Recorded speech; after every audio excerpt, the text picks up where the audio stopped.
Salut à tous, nous sommes de retour dans Un mois, un livre. Notre actualité est rythmée par des bruits de guerre et des conflits. Mais il y a des personnes que nous oublions souvent, qui sont pourtant en première ligne, des victimes et dont la vie est transformée à tout jamais. Il s'agit bien des soldats. Aujourd'hui, nous nous téléportons sur le front, en pleine Première Guerre mondiale, à travers le roman à succès « À l'Ouest, rien de nouveau » de Éric Maria Remarque. Ce classique incontournable, vendu à des millions d'exemplaires, dont les adaptations cinématographiques ont pratiquement toutes remporté un Oscar. Nous allons le revisiter ensemble en 4 parties.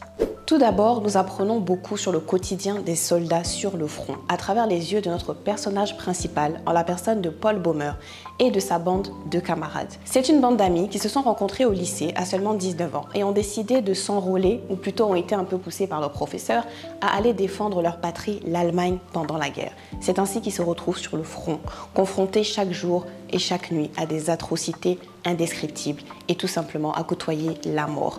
Ils se voient au fur et à mesure déshumanisés et complètement en déphasage avec la personne qu'ils étaient avant d'arriver au front.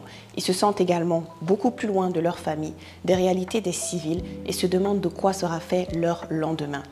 Le deuxième point, pour continuer sur cette longueur d'onde, c'est la force de cette camaraderie. C'est-à-dire qu'ils sont tellement en déphasage avec la vie des civils, avec le gouvernement et avec tous ceux qui les entourent, qu'ils se retrouvent à devoir compter les uns uniquement sur les autres. Lorsque Paul a par exemple une permission pour aller retrouver sa famille à l'arrière-pays, ils se rendent compte qu'ils n'ont plus grand-chose en commun. Ils se rendent surtout compte qu'il ne peut même pas leur confier le quotidien qu'ils vivent sur le front, car ils seront scandalisés, effrayés et qu'ils ne peuvent même pas imaginer ce qui s'y passe. Et réalisent également que tout ce qu'il aimait faire avant de quitter sa famille, tout ce qu'il aimait faire avant d'arriver sur le front, il n'arrive plus à s'y reconnecter. Ses passions, ses ambitions, ses rêves n'ont plus d'importance à ses yeux et n'arrivent même plus à le stimuler, car tout ce qu'il a en tête, c'est le fantôme de la guerre. Le troisième point, qui est très important, c'est l'absurdité de la guerre. Lors de conversations entre eux, les camarades se demandent qui a finalement décidé qu'ils devaient se trouver là à ce moment de leur vie, sur le front, en train de côtoyer la mort au quotidien. Quelle est la différence en réalité entre l'État, le gouvernement qui a pris cette décision, et les civils, et la patrie, et la population? Qui décide des guerres et finalement qui sont les premières victimes de cela? Aussi, ils rencontrent des soldats ennemis et se rendent compte que dans la vie de tous les jours, s'ils les avaient croisés, ils n'auraient aucune raison de les tuer. Et qu'au final, les deux croient en la même chose, la défense de leur patrie respective. Mais est-ce que la mort, est-ce que la guerre, est-ce que le combat est la solution pour régler les problèmes qui séparent ces deux groupes?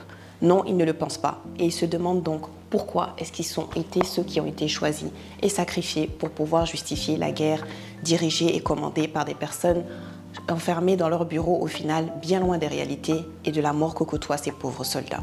La quatrième et dernière partie, c'est le sacrifice de toute une génération pour cette guerre. C'est ce que l'auteur dénonce, lui-même qui a été sur le front pendant la guerre 14-18, qui a vu les horreurs de la guerre et en est revenu. On explique également à travers le titre de ce livre l'impact que ces morts ont pu faire, mais ont été passés inaperçus, ou du moins dont l'importance n'a pas été vue comme si grande par l'État.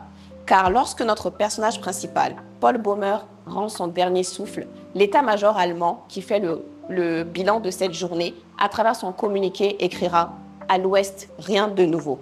Ce qui signifie qu'il n'y a rien de nouveau qui s'est passé sur le front, mais pourtant notre personnage principal, Paul Baumer, est mort comme sûrement des centaines d'autres personnes ce jour-là.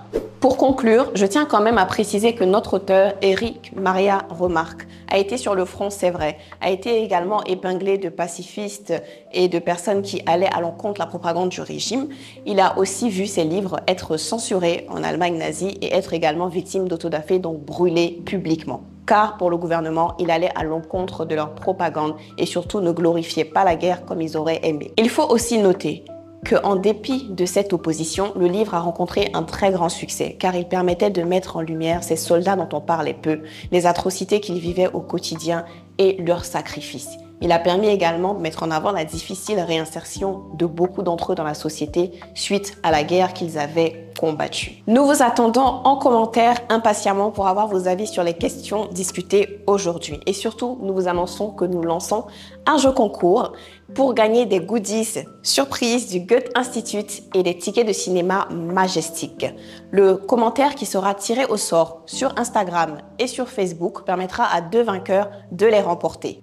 À bientôt donc et nous vous attendons en commentaire.